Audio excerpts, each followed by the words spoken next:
वृंदावन बिहारी लाल की जय। आप भाग्यशाली हैं, आप भक्तमाल की कथा घर बैठे सुन रहे हैं। आज आप श्री हंसराज भगत जी की कथा सुनेंगे। एक राजा था, वह कोढ़ी हो गया।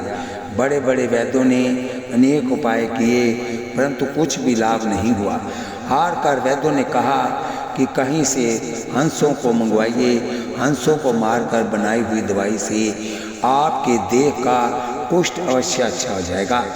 राजा ने बदकों को बुलाकर कहा, हंसों को पकड़कर लाने का उपाय शीघ्र ही करो। यहाँ भी कहीं मिले उन्हें ढूंढकर मेरे पास लाओ। बदकों ने कहा, हंस तो केवल मानसरोवर में रहते हैं, उन्हें हम यहाँ कैसे लाएं? राजा ने कहा कि बिना हंसों को लाए तुम छूट नहीं सकते हो, तुम बांधे और मारे जाओगे, लाने पर मुँह मांगा इनाम पाओगे। तब चार बदिक किसी प्रकार मानसरोवर पर गए, परंतु हंसों को पकड़ न सके। वे पहचान गए कि ये लोग बदिक हैं, बदिक जाति के हैं, इसलिए इन्हें देखकर ही उड़ जाते थे। बदकों ने देखा कि कोई साधु संत जब उनकी ओर जाते हैं तब वे नहीं डरते हैं। इस रहस्य को जानकर बदकों ने कंठी माला धारण कर वैष्णवों का सा वेश बना लिया। बोलिए वृंदावन बिहारी लाल की जय, बोलिए जुगल सरकार की जय। एक व्यक्ति को कोई असाध्य रोग हो गया था। लाख प्रयत्न करने पर भी अच्छा नहीं हुआ। तब डॉक्टर वैद्यों ने जवाब दे दिया था। वह निराश हो गया था। एक दिन स्नान करने जा रहा था तो मार्ग में एक जड़ी के पौधे से आवाज आई कि तुम मुझे घूंट कर पी लो, अच्छे हो जाओगे। उसने कहा, मैं तो इसी मार्ग से रोज स्नान करने जाता हूँ, तुमने अब तक क्यों नहीं कहा? जड़ी ने जवाब कहा, अब तक तुम्हारा भोग शेष था, अब समाप्त हो गया है, इसलिए अब कहती हूँ। उसने कहा, यदि भोग ही समाप्त हो गया है तब तो मैं बिना औषधि के भी अच्छा हो जाऊंगा, अतः मैं तुम्हें नहीं पीऊंगा। सचमुच वह अपने आप अच्छा हो गया। अब ये प्रश्न हो सकता है कि जब कर्म भोग ही प्रधान है तो क्या औषधि उपचार करना व्यर्थ है? समाधान ये है, औषधि उपचार से संतोष, धैर्य, सांत्वना होती है, जिससे दुख में न्यूनता आ जाती है। मनुष्य को यदा शक्ति कर्तव्य कर्म करना चाहिए। अकर्मण्य बनकर बैठना ठीक नहीं है। पूना सामान्य भूलों से, मिथ्या आहार विहार से प्राप्त रोग दवा दारू से सहज ही अच्छे हो जाते हैं, परंतु भोग तो समय की प्रतीक्षा करता है। पर हमें क्या मालूम कि ये भूल है कि भोग, अतः अपनी ओर से यथासंभव प्रयत्न करना ही चाहिए। जैसे आकाशवाणी के द्वारा देवकी पुत्र से अपने वध की बात सुनकर देवकी का वध करने के लिए प्रस्तुत कंस को समझाते हुए श्री वासुदेव जी के विचार इस भाव का पोषण करते हैं। बुद्धिमान पुरुष को यहाँ तक उनकी बुद्धि और बल साथ दे मृत्यु को टालने का प्रयत्न करना चाहिए। प्रयत्न करने पर भी वह ना टल सके तो फिर प्रयत्न करने वाले का कोई दोष नहीं रहता। हाँ, उन महापुरुषों की बात अलग है जिनका रघुपति भक्ति संजीवनी मूरी, आनुपान श्रद्धा मति पूरी। ऐ विधि भले ही सो रोग नसाही, नाहिंत जंत कोटि नहीं जाही। ऐसे दृढ़ विश्वास हैं और सच पूछें तो वास्तविक तथ्य भी यही है। बोलिए वृंदावन बिहारी लाल की जय। बात ये हुई कि राजा ने राजवैद्यों को डांट लगाई कि तुम लोग बैठे बैठे खाते हो, धन लेते हो, परंतु एक रोग है गया तो उसे अच्छा नहीं कर सकते। अरे, मृत्यु से भले न बचाया जा सके, परंतु रोग का निवारण तो होना ही चाहिए। यदि मेरी व्याधि दूर नहीं किए तो तुम लोगों को जीवित ही पृथ्वी में गड़वा दिया जाएगा। तब वैद्यों ने आपस में सलाह की और अपने बचाव के लिए हंसों को मंगवाने के लिए कहा। वह सोचे कि ना हंस मिलेंगे ना औषधि बनेगी, हम लोग कह देंगे कि जब सामग्री ही नहीं मिल रही है तो हम लोग क्या करें। राजा ने क्रोध में भरकर कहा कि यदि हंस नहीं लाए तो तुम लोगों को ही कोलू में पेर कर तेर निकाला जाएगा। व्याध डर के मारे मानसरोवर को गए, परंतु उन्हें ना मानसरोवर दिखाई देता था न हंसी। भला इन दुष्ट प्राणियों को ये वे दिव्य दृष्टि हो ही कैसे सकती है। इसलिए इनके लिए तो दिव्य चक्षु चाहिए। उधर राजा की आज्ञा और प्राण दंड का भय था और इधर हंस मिल नहीं रहे थे। अतः व्याध बड़े खिन्न से इतस्तता भटक रहे थे। एक सिद्ध संत को व्याधों पर दया आई। उन्होंने व्याधों को एक सिद्ध गुटका बताई जिससे कि ये मानसरोवर पर पहुंच सकें, वहां का दर्शन कर सकें। उस गुटका के प्रभाव से ही व्याध मानसरोवर पहुंचते। देखते ही उड़ जात मुनिगण निकट विहंग मृग जाही, बादक बदक विलोकी पराही, हित अनहित पशु पक्षियों जाना। बोलिए वृंदावन बिहारी लाल की जय। चारों बदिक वैष्णव वेश बनाकर फिर मानसरोवर पर गए। यहाँ हंसगण थे। हंसों ने प्रशंसनीय वैष्णव वेश देखकर वह जान लिए कि ये बदिक ही हैं। वेश बनावटी है, फिर भी वेश निष्ठा से अपने को बंधा लिया। बदिक हंसों को लेकर राजा के पास आए। हंसों को सभी मतों का तत्वज्ञ परम भक्त जानकर उन्हें बंधन से मुक्त करने के लिए भगवान ने वैद्य का स्वरूप धारण किया और उसी राजा के नगर में जाकर ये घोषणा की कि मैं कुष्ठ आदि सभी असाध्य रोगों की सफल चिकित्सा करता हूँ। लोग इन्हें राजा के समीप ले गए। भगवान ने कहा, आपने इन पक्षियों को क्यों मंगवाया? राजा ने कहा, इन्हें मारकर औषधि बनाने के लिए मंगाया है। भगवान ने कहा, इन्हें छोड़ दो, मैं आपके शरीर को अभी अभी बिल्कुल निरोग किए देता हूँ। राजा ने कहा, ये तो बड़ी कठिनता से हमें मिले हैं। कुष्ठ रोग के ठीक हुए बिना हम इन्हें कैसे छोड़ दें? यह सुनकर वैद्य जी ने अपनी झोली से औषधि निकाली और उसे पिसवाकर राजा के शरीर पर मलवाई। राजा का कुष्ठ दूर हो गया। राजा अत्यंत प्रसन्न एवं सुखी हुए। वैद्य ने कहा, आप इन हंसों को छोड़ दो। राजा ने हंसों को छोड़ दिया। ये गोस्वामी श्री विट्ठलनाथ जी के शिष्य थे। वर्णन आया है कि श्री विट्ठलनाथ जी ने ये प्रतिज्ञा की थी कि मैं नित्य प्रति जीवों को उपदेश देकर ब्रह्म संबंध कराकर भव से पार उतारूंगा। यदि किसी दिन ऐसा ना हो सका तो उस दिन मैं अन्न जल नहीं ग्रहण करूंगा। इस प्रकार आप प्राण पूर्वक जीवों का उद्धार करते। एक बार की बात है कि ये उत्तराखंड की यात्रा करते करते मानसरोवर पहुँचे। संयोग से उस दिन कोई शरणागति नहीं हुआ। अतः पूर्व प्रतिज्ञा अनुसार श्री गोसाई जी ने कुछ भी खाया पिया नहीं। सांग के सेवकों को चिंता हुई कि कौन सा उपाय किया जाए।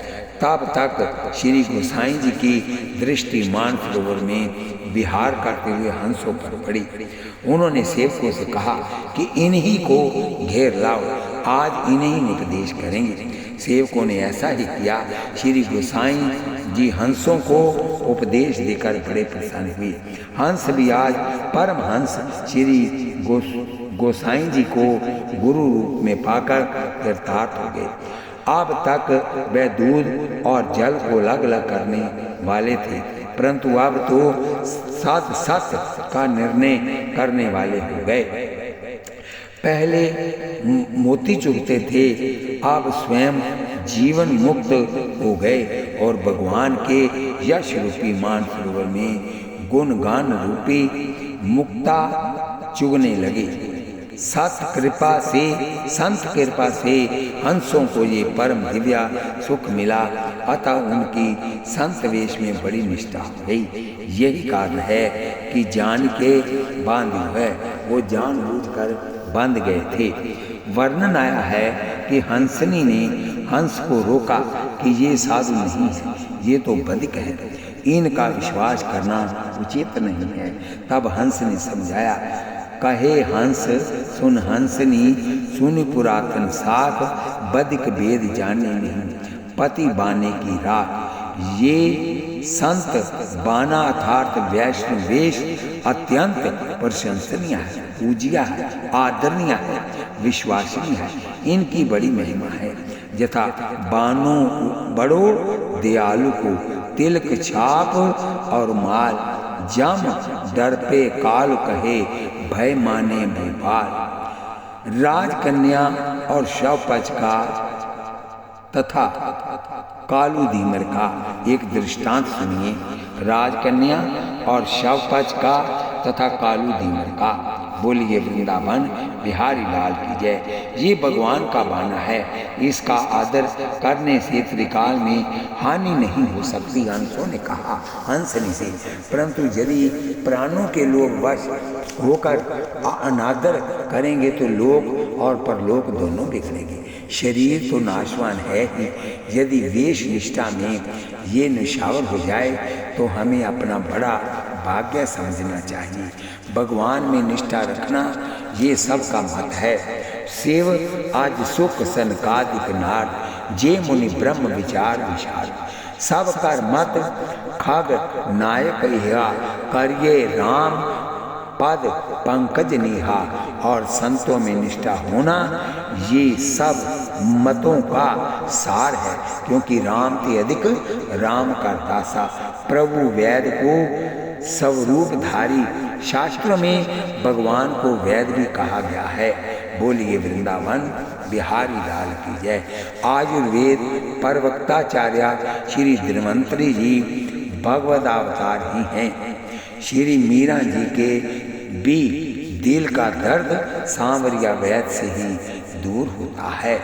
मीरा की तब पीर मिटे, जब वैद सांवलिया होए। वैद रूपधारी भगवान ने अपना प्रचार करने के लिए वैद वैद की आवाज लगाई। सारा संसार की तो रोगी है, यथा यही विधि सकल जीव जग रोगी। सुनते ही सब लोग दौड़े, जो भी रोग बताता, जरा सी दवा खिलाते पिलाते छुआते ही रोग छू मंत्र हो जाता। लोग रोते आते और हंसते जाते। नगर भर में हल्ला मच गया। तब नगर के विशिष्ट व्यक्तियों ने इन अनोखे वैद जी से अपने राजा के रोग की चर्चा की। आपने एक खुराक में अच्छा करने का वचन दिया। तब सब लोग राजा के पास निभा ले गए। राजा ने वैद्य जी का बड़ा स्वागत सत्कार किया। यहाँ एक बात बड़े महत्व की है कि इस नगर में कैसे भी प्रथम परम साधु सुकृति हंसों का शुभ आगमन हुआ, तो इसके बाद स्वयं ही भगवान भी पधारे। भगवान के श्रीमुख का वचन है कि मेरे भक्त जहाँ जहाँ जाते हैं वहाँ वहाँ मैं भी जाता हूँ, तथा समस्त भुक्तियाँ और मुक्तियाँ भी भक्तों का अनुगमन करती हैं।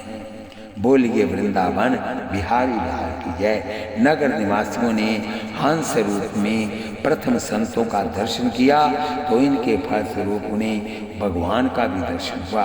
संत भी हंस रूप में प्रोक्ष थे, तो भगवान भी वैद रूप में प्रोक्ष हो गए। संत भगवंत के प्रोक्ष दर्शन का फल ये हुआ कि सबकी जन्म जन्म की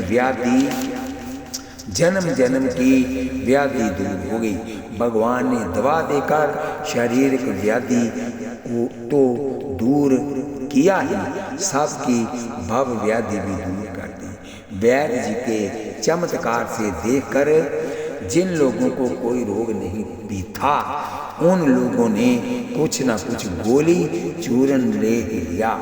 राजा ने वैद्य भगवान से विनती करते हुए कहा, आपकी इस दयालुता पर मैं अपने आप को न्यौछावर करता हूँ।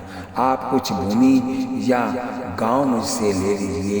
ये वह बड़ा ही सौभाग्यशाली है जिसे आप अपना दर्शन दें। वैद्य भगवान ने कहा, हंसों के प्राण बचे, आपका कुष्ठ अच्छा हो गया, इसी में हमने सब कुछ पा लिया।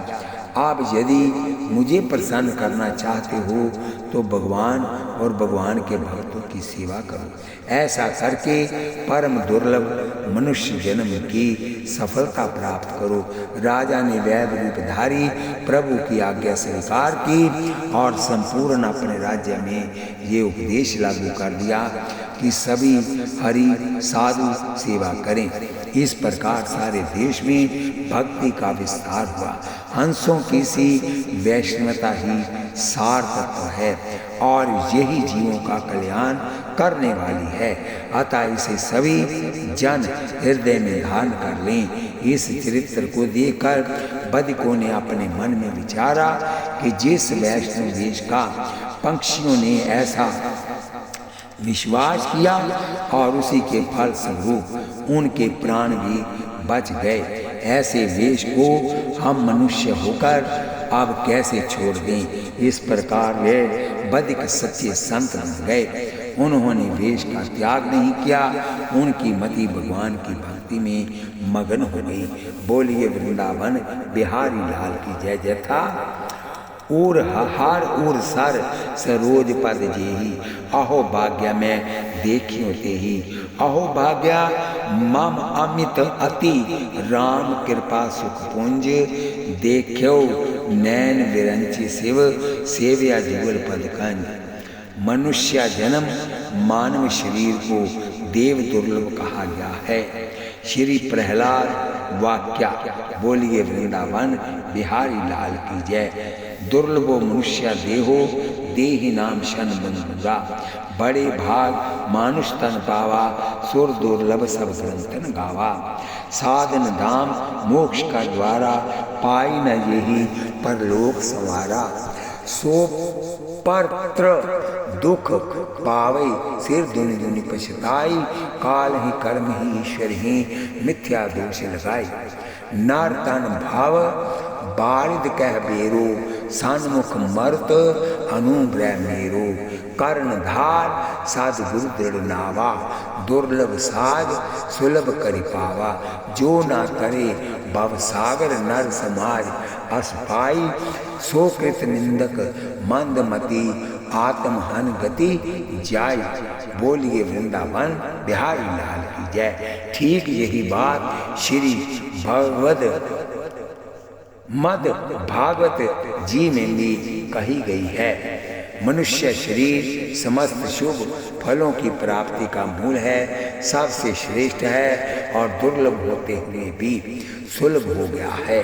भव सागर पार जाने के लिए ये एक अत्यंत दृढ़ नौका है। शरण ग्रहण मात्र से ही गुरुदेव इनके केवट बनकर पतवार का संचालन करने लगते हैं। भगवान कहते हैं कि मेरे कृपा रूपी अनुकूल पवन में प्रेरित होकर ये लक्ष्य की ओर बढ़ता है। इसे पाकर भी जो संसार से पार नहीं होता है वह आत्मघाती है। यदि मनुष्य शरीर पाकर भी विषय भोगों में ही लगा रहा तो उसमें और पशु में अंतर ही क्या रहा। मनुष्य शरीर का परम धर्म चरम लक्ष्य है।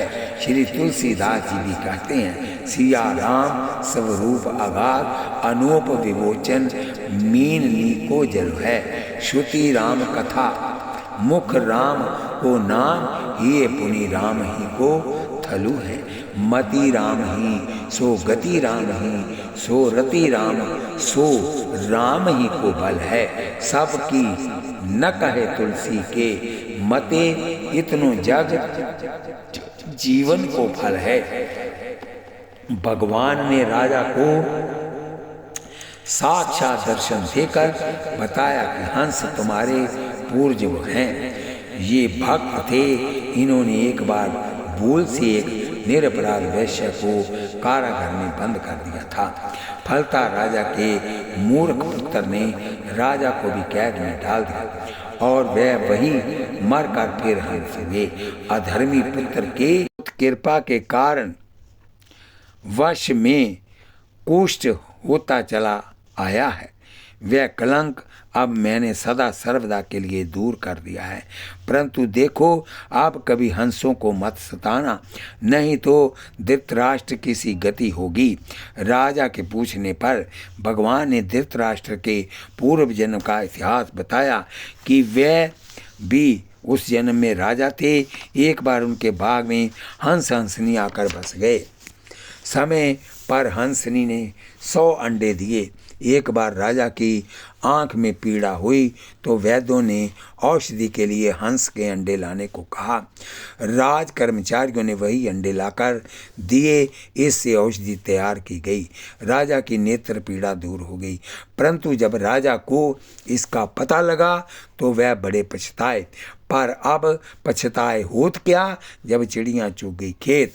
उसी अपराध के फल स्वरूप राजा दूसरे जन्म में अंधे हुए। वह सब अंडे ही धृतराष्ट्र के 100 पुत्र के रूप में जन्म लिए। जैसे हंस हंसनी को अपने 100 अंडों के नष्ट होने का दुख हुआ, वैसे ही धृतराष्ट्र गंधारी को भी अपने सभी पुत्रों के मारे जाने का दुख भोगना पड़ा।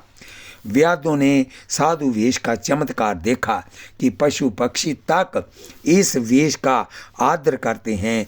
पूना हंस भक्तों एवं वैद हंस रूपधारी भगवान के दर्शन का भी प्रभाव है कि उन दुष्ट व्यादों को भी सात्विकी बुद्धि आ गई। वह सब साधु किरा तीनी राम दर्श मिटी गई कलुषाई। श्री अजामल जी का साधु आए, घर देखी, बुद्धि आई गई सात की। भगवान ने राजा को भला चंगा करके फिर आकर हंस भक्तों को साक्षात दर्शन दिया। राजा के बंधन से छूटने पर वे बेचारे हंस घबराए से एक वृक्ष पर बैठे थे। भगवान ने हंसों से पूछा, कैसे पकड़ में आए? हंसों ने कहा, प्रभु जानबूझकर भी अपना बाना देखकर, आपका बाना देखकर उसकी लाज रखने के लिए स्वयं बंधन में आ गए। भगवान, अरे भाई, इस तरह जानबूझकर भी बांध जाना ठीक नहीं है। हंस, प्रभु यदि हम लोग वेश का आदर करने के लिए नहीं बंधते तो आपके दर्शन कैसे होते? हम तो ऐसे बंधन की जन्म जन्म जाचना करते हैं। भगवान उनकी इस वेश निष्ठा पर बड़े ही प्रसन्न हुए और सब हंसों को दर्शन दिया। ये हंस हैं जो भक्त थे। बोलिए वृंदावन बिहारी लाल की जय। इस कथा को हम यहीं विश्राम देते हैं। कल फिर कथा होगी सदावर्ती महाजन जी की। कथा सुनते हुए आप हाथ में माला लीजिए, जीवा से नाम जपिए, आँखों से भगवान का दर्शन करिए, कानों से कथा सुनिए। एक पंथ 4 काज हो गए। बोलिए वृंदावन बिहारी लाल की जय। कथा सुनते हुए आपको ज़्यादा समय नहीं लगेगा। इसको सब्सक्राइब, लाइक, शेयर करिए। शेयर की गई कथा आपके द्वारा यहाँ तक जाएगी। जो लोग सुनेंगे उनका आधा फल आपको भी प्राप्त होगा। बोलिए वृंदावन बिहारी लाल की जय। घर की शांति के लिए किसी भी प्रकार का अनुष्ठान या यज्ञ हवन कराना हो तो मेरे नीचे दिए गए नंबर पर आप कॉल कर सकते हैं। किसी भी देवी देवता की कथा कराने के लिए या कीर्तन कराने के लिए हमसे आप संपर्क करें। बोलिए लाडली लाल की जय। बोलिए जुगल सरकार की जय।